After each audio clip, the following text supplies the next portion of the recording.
Hey everyone, my name is Carl Garcia, My name is Lucas Garcia. and today we're going to be explaining The Shining, 1980 by Stanley Kubrick. So, The Shining, the story of it is basically a very messed up father gets a job at a ski lodge hotel in the mountains for the winter. He moves his family to the hotel, hoping to find time to write his book. Him and his family soon find out that the hotel and its history start to take over their life and change the family for the worst. The character Jack Torrance, he gives off the purpose of the film of a stick of dynamite being lit and just about to burst. Everything in the film seems to be building up to something. And for him, it's his past and him trying to avoid and rewrite mistakes that he made. And overall, that takes over and ultimately gives in the end. His wife, Wendy's purpose in the film, it seems to give off a middle ground to deal with everything. She seems to be the glue that holds the family together after their bad past that they've had, with Jack Torrance abusing their son Danny for being while being drunk. Um, she tries to reason with Jack a lot, understanding that he's also dealing with the past and holding the job together at the Overlook Hotel. She also seems very distraught in the film. She seems to be all over the place and just playing just like crazy, but she's not crazy.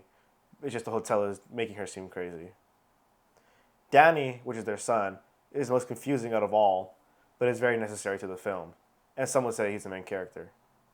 Although on the outside it seems like he's an innocent child that doesn't know anything, which is true, on the inside, or as the movie progresses, he seems to be the match that lights Jack, the dynamite in Jack, and makes everyone and everything in the hotel crumble. He plants seeds in Jack with his innocent questions that Jack takes personally. To our last character, Dick, though his part in the story isn't huge, his part is still pretty crucial. Not not only does it explain Danny, but it also explains to the audience what's up with the hotel.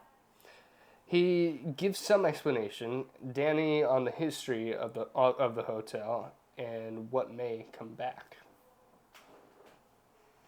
But some would say that the Overlook Hotel itself is the main character, or is a character in the story. And because of the weird architecture surrounding the hotel, the way everything's pointy, everything seems to be jagged and unwelcoming, but on the inside it's very beautiful. It comes to, but overall, like the hallways, they lead to nothing. The weird shape of the building, the way the carpet is placed, the pointy parts of the building, like I was explaining before, and the way that it was built on Native American burial grounds gives us some sort of eerie feeling and unwelcomeness to us. The hotel itself that's why the hotel itself could be considered a main character.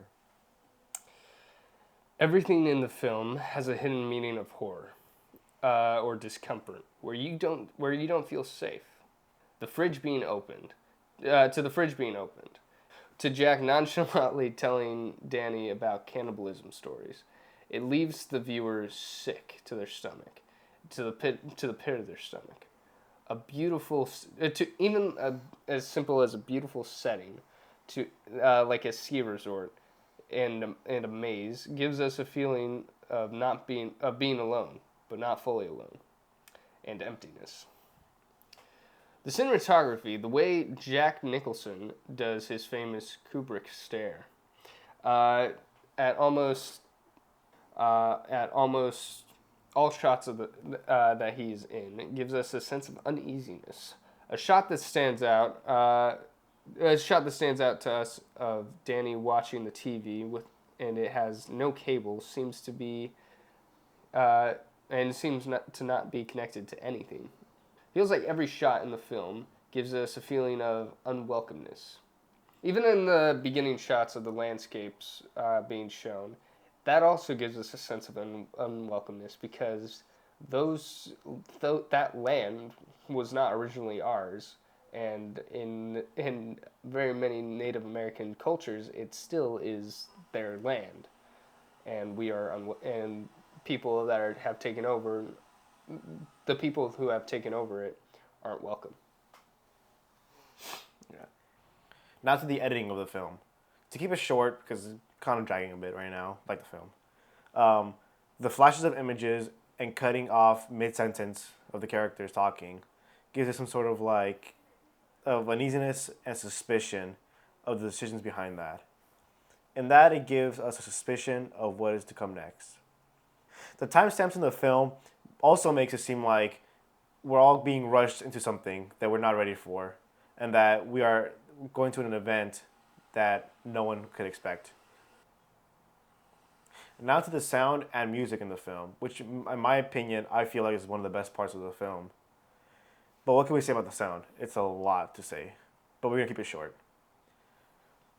The tricycle being ridden throughout the hotel, for example, when Danny was riding his tricycle, hitting the carpet and then grinding on the wood afterwards makes us uncomfortable, and it sounds like fingernails like being scratched through a chalkboard. If you ever had a chalkboard at school. The sound effects layered throughout the hotel makes it seem like it's coming alive again, back to its golden age that it was before, with all the partying and with all the dancing. The music gives off an eerie vibe and makes us feel like we are not here to enjoy the movie, but to feel genuinely creeped out and challenges the viewer to keep watching. The outside of the hotel gives us German expressionist style. It's pointed, jaggy, and uneasy, and it's very dark. While inside it is beautiful but tense. It goes away from the norm of the opposite. The outside being beautiful, but the inside being ugly. We see the ugliness in the beautiful, and the beautiful in the ugliness. A good example of this is in that shower scene where we see a beautiful naked lady, and then we see a very ugly, old, aging, decaying zombie thing. In short, this is what the Shining is. It is. How would you describe it? It's The Shining is a combination of both beautiful and creepiness, but it's something that we can't look away from, but we don't want to look at. and it is something that we might look at the edge of our couch, but No further than that, or no closer than that. Yeah, no real closer to that. It every single intention the director has, it wants us to feel that unsettlingness, and it does genuinely challenge us to look at it and go through it even further. In short, The Shining is a well directed horror film and does its job at having the audience be unsettled and even horrored. Yeah, to elaborate on, or to add on to that, I know more of the behind the scenes work on it, and I know that it was hell itself to go through the behind the scenes. I know that the author of the book, Stephen King, didn't like it. The way Kubrick treated Shelley Duvall was unacceptable.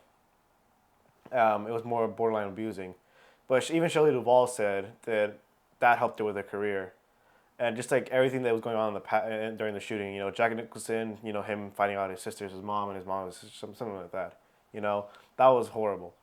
But I feel like even like knowing what was going through, like the countless takes, like the hundreds and hundreds of takes just for one single shot, that everyone was going through, that Kubrick put everyone through. I think it made the film even better because it adds on to the creepiness of it. Yeah, it unsettles us from just watching the film and even looking at the behind the scenes of the film, which I don't think many horror movies really can do that. Yeah. So yeah, I suggest watching it. It's a great film. I've been watching it since I was 10 years old, which it's old, really. And I watched it a couple weeks ago. Yeah. So we hope you learned something from this, and we can give you the insight to watch this film. Thank you, and have a good one.